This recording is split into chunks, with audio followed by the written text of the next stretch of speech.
ఇక్కడ national highway 65 Hyderabad to Machilipatnam highway మీద right on highway నుంచి లోపల కాదు, హైవే దిగ్గానే మా వెంచరు 21 ఏకర్స్లో 281 విల్లా ప్లాట్స్ని డెవలప్ చేస్తున్నాము.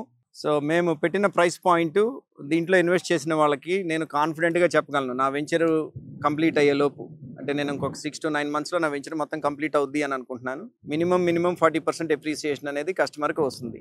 ఎస్పెషల్లీ రియల్ ఎస్టేట్లో ఇప్పుడు అమరావతి బాగా స్వింగ్లో ఉన్నది, అండ్ అట్లానే మచిలీపట్నం పోర్ట్ వచ్చేసేసి ఇప్పుడు చాలా వర్క్స్ చాలా ఫాస్ట్గా అవుతున్నాయి. అండ్ ఇంకొక అడ్వాంటేజ్ ఏంటంటే నేషనల్ హైవే 65 అనేది ఇన్స్టెడ్ ఆఫ్ ఇప్పుడు కరెంట్ 4 lanes ఉన్నాయి, దాన్ని 6 lane కింద డిపిఆర్ కూడా కంప్లీట్ చేశారు, are very close to completing the DPR అని చెప్తున్నారు. ఇది 6 lanes కూడా అవడానికి స్కోప్ ఉన్నది. అట్లానే మీరు ఓఆర్ఆర్ చూసినట్లయితే కనుక ఇక్కడ నుంచి ఒక 20 kilometers, సో దట్ అట్లా హైదరాబాద్ వెళ్ళాలి అని అన్నా కానీ నా వెంచర్ నుంచి చాలా ఫాస్ట్గా వెళ్ళిపోవచ్చు. విజయవాడలో ఉన్న వాళ్ళు ఎంత ఫాస్ట్గా వెళ్తారో హైదరాబాద్కి, ఇక్కడ నుంచి ఉన్న వాళ్ళు కూడాను అంతే ఫాస్ట్గాను ఓఆర్ఆర్ తీసుకుంటే కనుక మీరు హైదరాబాద్ వెళ్ళడానికి ఛాన్స్ ఉంటుంది. అండ్ దట్టు ఇప్పుడు కొనుక్కుంటే, అంటే ప్రైస్ పాయింట్ తక్కువలో ఉన్నది కాబట్టి, మేము స్టార్టింగ్లో ఉన్నాం కాబట్టి ప్రాజెక్ట్ గురించి, ఇప్పుడు కొనుక్కున్న వాళ్ళకి చాలా చాలా చాలా ఎప్రిసియేషన్, నేను చెప్పినట్టు 40% కంటే కూడాను ఎంతో ఎక్కువ ఉండొచ్చు. బట్ మినిమం నా ప్రిడిక్షన్, నాకున్న గ్లోబల్ ఎక్స్పీరియన్స్ ప్రకారము 40% అనేది గ్యారంటీడ్గా పెరుగుద్ది అనేది నా ఉద్దేశం.